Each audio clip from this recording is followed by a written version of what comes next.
नमस्कार, astro universe channel में आप सभी का फिर से स्वागत है। हम फिर आपके सामने आ चुके हैं एक नए तथ्य के साथ। बताया है आप लोगों को मैंने कि ऐसे रोचक तथ्य को मैं आप लोगों के सामने लाऊंगा जिसकी चर्चा इसके पहले इस तरह से कभी नहीं की गई और जानकारी को इस तरह से आपके सामने नहीं लाया गया, जो कि शास्त्र में आज से बहुत हजारों वर्ष पूर्व महर्षि भृगु एवं पराशर द्वारा दिए गए हैं। तो आइए जानें वो तथ्य क्या क्या हैं।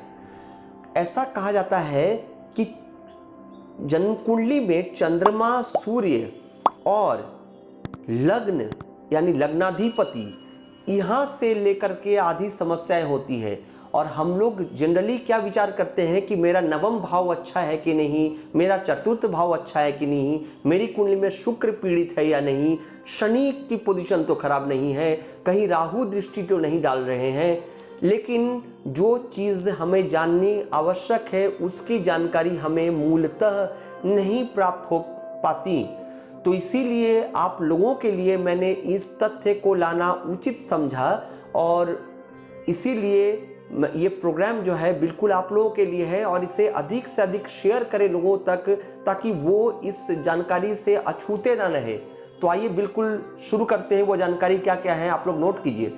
नंबर 1, चंद्रमा जो है मन का कारक है और चंद्रमा क्या है, 2.25 दिन में एक राशि की परिक्रमा करता है।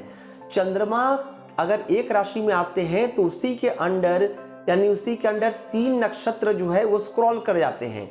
और एक घर की डिग्री क्या होती है, तो 13 डिग्री 20 मिनट होती है अवधि, यानी एक घर माने एक नक्षत्र की यह अवधि हुई।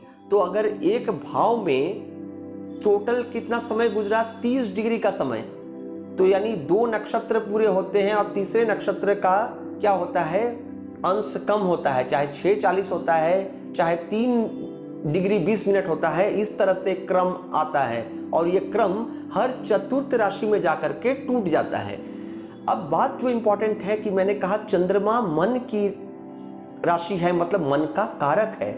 तो दुनिया में जितने सारे चीज़ें होती हैं वो मन के व्यथित होने से होती है। मतलब हम और आप कोई भी चीज़ अगर मन नहीं लगता तो वो चीज़ चाहे हमें कितनी ही प्रिय क्यों ना हो, हम उस कार्य को करने में रुचि नहीं रखते, उसकी इच्छा हमें नहीं होती। दूसरा पॉइंट, सूर्य अर्थात रवि क्या है, आत्मा का कारक है और इसे नवम भाव का कारक ग्रह माना गया है, दशम का भी कारक ग्रह माना गया है। अब क्या है, सूर्य अगर पीड़ित हो जन्म कुंडली में तो मनुष्य क्या है, आत्मा से व्यथित होता है, अर्थात वो उसकी अंतरात्मा किसी कार्य को करने की परमिशन नहीं देती। तो चाहे वो उस चीज़ पर, चाहे उसे कितना ही कमांड क्यों ना हो, चाहे कितनी ही नॉलेज क्यों ना हो, वो तो दिल लगा करके उस कार्य को कर ही नहीं सकता। तो हुई ना ये बात, चंद्रमा मन का कारक है और सूर्य आत्मा का।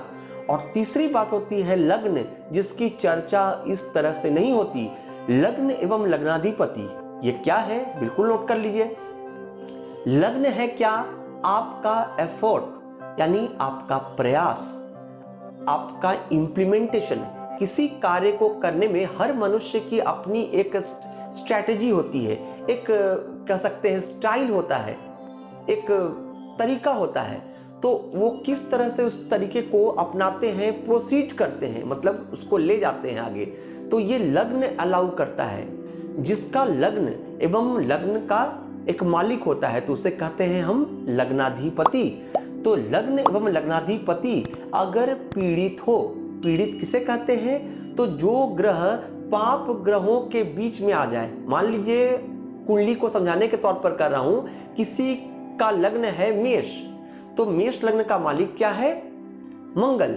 अब मंगल कहीं भी 12 भाव में से कहीं भी बैठ सकता है।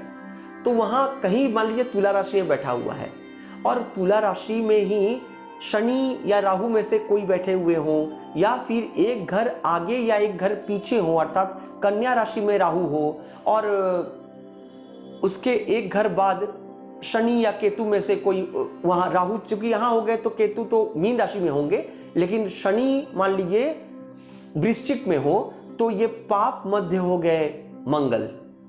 या फिर सूर्य भी हो सकते हैं वृश्चिक में, अगर किसी का जन्म नवंबर के महीने में हो 15 तारीख के बाद, तो फिर उसकी कुंडली में सूर्य जो है वृश्चिक राशि में आ जाएंगे।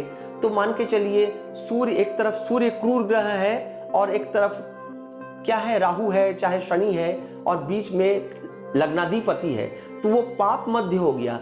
तो लग्न जो है अपने एफर्ट को देने में पूर्णतः यानी फुल फ्लेजेडली सक्षम नहीं हो पाते, या फिर उसके साथ भी अगर पाप ग्रह हो तब भी यह प्रभाव पड़ता है, यानी बुरा प्रभाव पड़ता है। तो लग्न की डिग्री, लग्न का नक्षत्र, लग्न का बलाबल, यह निर्णय कर लेना अति इंपॉर्टेंट है, यानी मान सकते हैं वेरी वेरी इंपॉर्टेंट, अति आवश्यक है और हो जाता है किसी ज्योतिषी के लिए। क्योंकि ज्योतिष जब इसका विचार करते हैं किसी कुंडली का, तो फिर उसे क्या देखना होता है कि चंद्रमा की स्थिति, सूर्य की स्थिति और लग्न एवं लग्नाधिपति से संबंधित जो मैंने सूत्र बताए, ये 7 सूत्र हैं। तो इन टोटल 7 सूत्रों को कुल मिलाकर बहुत अच्छी तरह से देखी जानी चाहिए। उसके बाद ही कोई फलादेश पर हम पहुंच सकते हैं कि अमुक व्यक्ति की उन्नति किस वर्ष में होगी, या फिर अगर कोई नेगेटिव इवेंट भी उनके लाइफ में होने वाला है तो वो कब होगा और किस तरह से उस घटना से बचा जा सकता है, या फिर अपने लाइफ को किस तरह से ऐसे लोग बेटर करियर को फॉर्म करने के लिए, अपने करियर को एस्टैब्लिशमेंट देने के लिए आगे की ओर किस तरह से बढ़ सकते हैं, यह इन सूत्रों पर आधारित है। और यही सूत्र हमें महर्षि मुनि ऋषियों ने दी है हजारों वर्ष पूर्व। और साथ ये भी कहा है क्या कि इसका विचार राशि से भी कर ले। क्यों? क्योंकि राशि जो है चंद्रमा, जिसे हम चंद्र कुंडली कहते हैं, चंद्र कुंडली से भी इसकी विचार कर लेनी चाहिए, जिससे कि मैथ जो है, ये तो गणित है ना, गणित को क्रॉस चेक जब तक कि आप नहीं करेंगे तब तक आप उसके मूल जगह तक नहीं पहुंच सकते। तो आशा करता हूं आपको ये प्रोग्राम बहुत अलग लगा होगा, नॉलेज से भरा लगा होगा। आप लोगों के लिए ये बिल्कुल यूनिक तथ्य मैं और भी लेकर के आऊंगा, जिसका कि खुलासा आज तक नहीं हो सका किसी कारणों से।